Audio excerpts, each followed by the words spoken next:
Kung bago ka lang sa channel ko, huwag kalimutan mag-subscribe at i-click yung bell icon para notified ka sa mga future videos ko. I-like na rin. Okay, so meron na naman tayong bagong hub na i-review. So ito naman guys, gawa ng GUB o Gab Hub. So nabili ko lang to sa Shopee sa halagang 1,350. Napakamura na yun, 1,300 lang. So syempre, lalagay ko sa description below yung Shopee link kung saan ko siya nabili. Tapos ang model nito guys ay 1281. So itong 1281 guys, 6 poles lang siya. Hindi siya wala siyang extra tip, wala siyang 3 tip. Ito yung laman ng box, yung front hub, saka yung rear hub. Nandyan din yung mga skewers. And syempre, meron din siyang true axle adapter, saka cog spacer. Yan, kung kailangan mong maglagay ng mas mababang speed. So itong cog spacer, gawa yan sa aluminum, hindi siya plastic. Syempre, ganun din sa mga true axle adapter niya, gawa din sa aluminum. Okay, so check natin tong skewers. So, ito yung hinahanap kong skewer. Mas maganda kaysa dun sa skewer ng tangki. Ito yung nut ng skewer. Ayan, meron siyang space dito na pwede mong hawakan kapag maghihigpit ka o mag-a-adjust ka ng tension ng skewer. Ito naman yung handle niya, medyo makapal. Ayan, maganda yan. Mukhang matibay. So, medyo komportable din siyang hawakan. Hindi katulad din sa tangki na medyo makanto. Medyo masakit sa kamay. So, check na natin yung hubs. Unahin muna natin itong front hub. So, spin test muna natin. Tignan natin kung maganda yung bearing. Okay. Parang hindi ata NBK. Iba yung pakiramdam eh. Saka namamatay agad yung ikot niya. Siguro, yung grasa ng bearing nito, tulog na. So, mamaya gigisingin natin yan para mas maging smooth.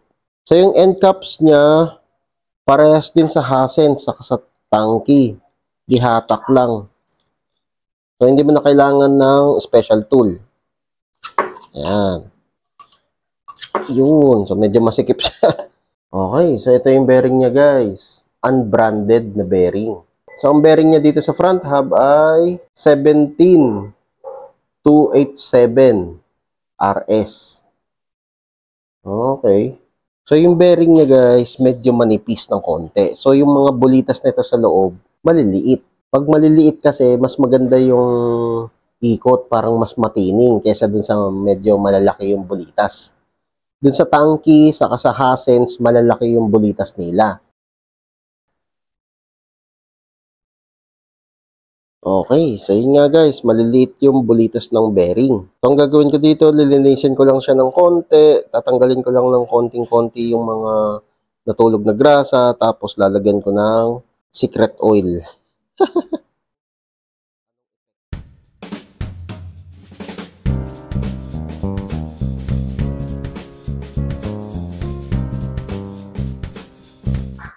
Yes sir, you know. Ano na? Ano ba to? Hubs ba to? Fidget spinner? You know.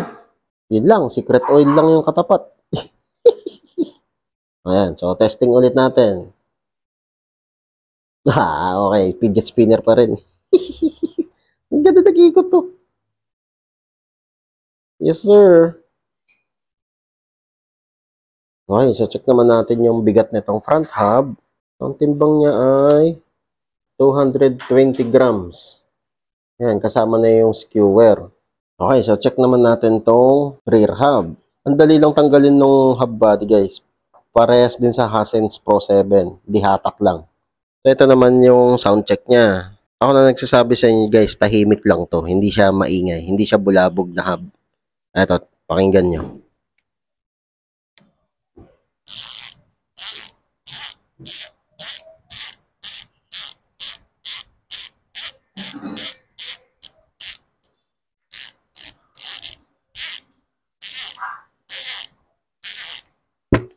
Hindi katulad din sa tangki hubs na tunog Donald Duck. So, itong end cap, pwede mo naman siyang hatakin o susundutin na lang natin para mas madali. Yun. O, ganun din, aluminum yung axle. Tapos yung bearing niya guys, mas maliit kaysa dun sa bearing sa front hub. Mas maliit siya, which is mas maganda pa rin. Yun nga lang, tulog yung grasa na nilagay. Yan, mabagal ikot. Yung bearing ng rear hub guys ay 15267. 15267, ganun din. Parehas din. So magkabila, parehas lang yung bearing niya. So meron siya ditong washer guys, na sobrang nipis saka sobrang flexible. So ingat na lang na huwag niyo mawala to. Hindi ko rin alam kung merong replacement nito, kaya basta huwag niyo na lang iwawala. Okay, so ito yung bearing niya guys. Maliliit din yung bulitas, which is mas maganda rin. Pero, yung bearing dito, tad-tad ng grasa na tulog, matigas na, palalambutin natin para magising. Lalagyan naman natin itong secret oil. Then din sa kabila, medyo tumining na yung ikot niya. Hindi na katulad nung kanina. Ayan. Fidget spinner na rin yung ikot niya. Ito naman yung ngipin ng drive ring niya. Medyo malalaki kasi nga 6 poles lang siya. Ganun din, yung hub body, may mga factory na grasa na medyo tulog na. Tapos yung retainer niya guys, gawa sa plastic. So ingat lang kapag magtatanggal kayo nito. Yun. Yung bearing naman dito sa hub body, parehas din sa rear hub. 15267. So, iba naman yung bearing niya dito sa may drive side, guys. 6902 RS. So, subukan natin gisingin yung mga bearing nito. Tanggalin natin yung factory na grasa. Secret oil ulit. Yun. Okay. Check natin yung timbang nito. Rear hub. Ang timbang niya, guys, ay 310 grams. So, kaparehas din ng lahat ng mga budget meal na hubs. Kalahating kilo lang din. So, yung decals niya guys, simple lang. Hindi naman masyadong magulo. Yan, GUB, bike hub, yun lang. Sa quality naman ng pagkakamachining ng aluminum niya, maganda. Hindi siya katulad nung sa tangki. Sa tangki kasi, mataalas yung gilid. Pati yung dito, sa may kabitan ng rotor. Pati yung pintura, maganda rin. So, yun guys, ang GUB hub 1281. Ngayon, ikakabit na natin yan dito sa rim ng BP Cycling, 90mm. O, magic na lang. Okay, so ito na guys. Buo na yung wheelset ni BP rim. Yun nga lang guys, sobrang nahirapan ako dito sa rim na to. Dahil ang daming imperfection. Ano lang talaga, yung quality lang talaga. Pati yung gulong, medyo umotso sa kanya, sa rim. Kasi yung pagkakamolde ng rim, hindi pantay-pantay. So, yun lang. Sa rim, siguro, masasabi kong parang 6/10 yung rating ko dito sa rim. Malambot lang yung hubs, hindi ganun kaingay, kaya perfect sa mga hindi mahilig sa maingay na hub. Gumagalaw pa rin, nadadala pa rin siya ng bigat ng rim. So, sa ngayon, hindi ko pa siya matetesting. Gagawan ko na lang ng separate video yung pag-testing nitong rim na to. Sa ngayon, magre-recover muna tayo dahil pagaling pa lang ako. Hindi pa rin open yung shop, guys. So, sarado pa rin ako.